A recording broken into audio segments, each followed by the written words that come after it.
Well, obviously, the big game is coming up this Sunday. Patrick Mahomes and Tom Brady set to face off in Tampa. A dangerous 3-point spread on the game with the quarterback from Kansas City, the favorite for Super Bowl MVP. Now, obviously, a lot of people are paying attention to the odds as the American Gaming Association estimates that 23.2 million Americans are expected to place about $4.3 billion in bets on just this game. So let's talk a little bit more about this with Jason Robins. He's the CEO of DraftKings, and Yahoo Finance's Dan Roberts joins us for this conversation as well. So starting off with you, Jason, I mean, more states than there were last year are now live for online sports bets for this particular Super Bowl. Do you have any metrics on what type of volume that DraftKings is expecting, and how do you compare that to maybe other sports events during this pandemic, like the NBA Finals last year? Well, we're in a quiet period, so I can't give any metrics, but I will say that the Super Bowl is, the biggest sporting event of the year by far in the U.S. And, there's tons of betting, not just on the game itself, but on props, even before and after the game, ranging from the coin flip to what color the Gatorade is going to be. We have somewhere between 250 and 300 prop bets on our app right now, so it's a pretty exciting time. Well, Jason, I mean, broadly, how about the visibility of the platform? There are also more, as there are more states that are allowing betting, there are also more apps offering sports books. So I know that DraftKings has an ads that you guys will be airing during the game on Sunday. But how important is visibility this Sunday when it comes to just your platform and marketing? I think it's really a great moment. I mean, the Super Bowl is a time when people actually pay as much attention to the commercials in many ways as they do the game. So, it's a pretty big opportunity for advertisers. And, like you said, it's really expanded a lot. When the Supreme Court overturned the federal ban on sports betting, less than 3 years ago, the first Super Bowl we did, we were in one state for online sports betting, New Jersey. Last year, we were in 5 states for online sports betting. This year, we're in 12. So really big growth in terms of the number of states that have allowed it. And I think there's, close to 30 states now that have active legislation. So we could see, more and more open up in the coming years. Jason, Dan Roberts here. As Brian alluded to, we're seeing a lot of you guys, not just you at DraftKings, but FanDuel and then BetMGM also rapidly launching these online sportsbook apps as soon as states legalize and as soon as they can get them up and running. And I guess I'd ask how you try to distinguish yourselves, because if you are in a certain state that didn't have legal sports betting and then it gets announced that now it does, and all of a sudden you've got FanDuel, DraftKings, BetMGM as apps that you can use, how do you guys try to target it better and say you should come use DraftKings, and how is it different than the other two options?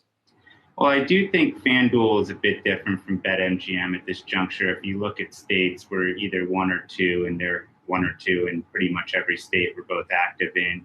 And the two companies definitely are the most effective, I think, online and mobile right now. BetMGM has certainly made some moves in recent months, and we have a lot of respect for them. They're a great competitor, and we think they're here to stay, and they're going to be fighting hard to try to grab market share. So we just have to stay, that many steps ahead.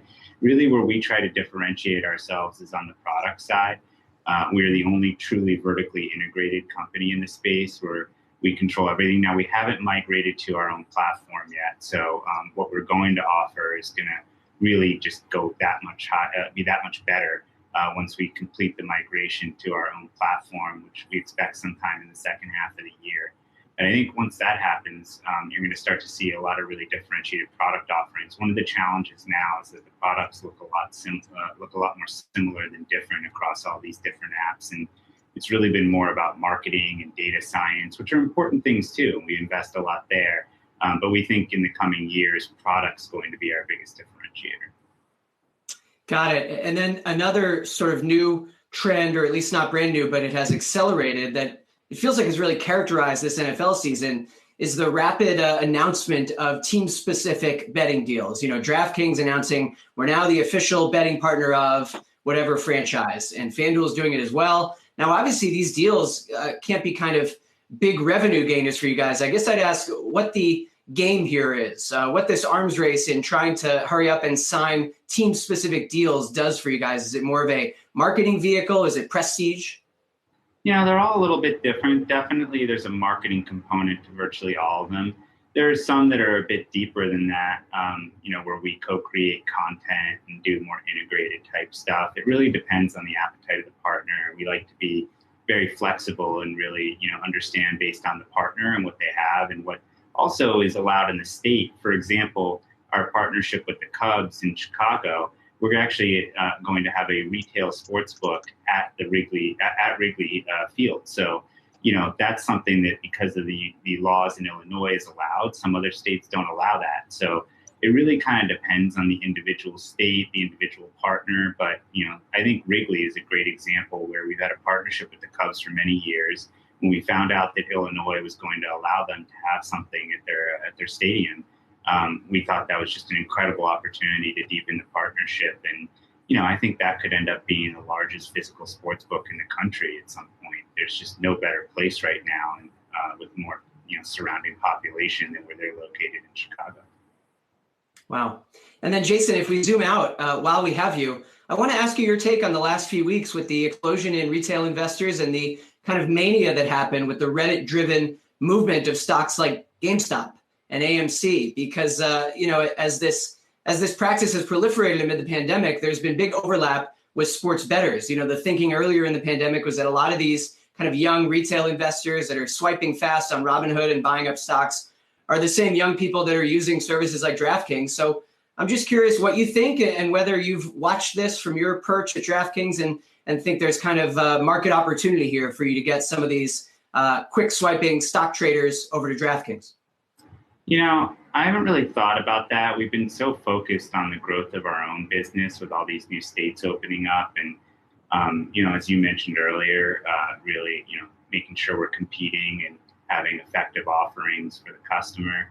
I do think that it's been wild to watch from a spectator seat. I mean, I've never seen anything like it in my life, what you saw with GameStop and some of these other stocks. But it's really emblematic of the whole last year. We've seen a lot of paradigm shifts, whether it's, new discussions on social justice, whether it's everything that's happened as a result of the pandemic. And now we're seeing disruption in, in the stock world, so in the securities world. So, I don't know enough about it to really have a strong opinion, but, as a spectator, just like you and everyone else, you probably know more about it than me, so I shouldn't compare, but like most others, it's been pretty amazing and pretty wild to watch, that's for sure.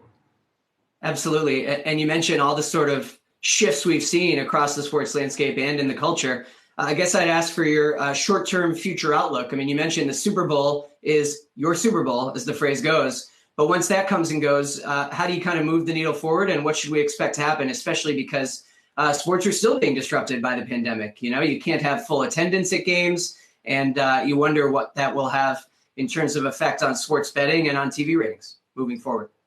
One thing that's been very encouraging is that even as the pandemic numbers worsened during, the last few months, the sports leagues had figured out a way to get through it. And I read an article recently on the NFL and how they kind of really innovated on their tracking and data that they gathered. And they were able to actually create more nuanced views on, it's not as simple as 15 minutes. And, it depends on how enclosed the space is. Mask or no mask matters a lot more when you're in a tight area like a car versus outdoors. And they have such incredible data now that I actually think it's going to be easier, not harder.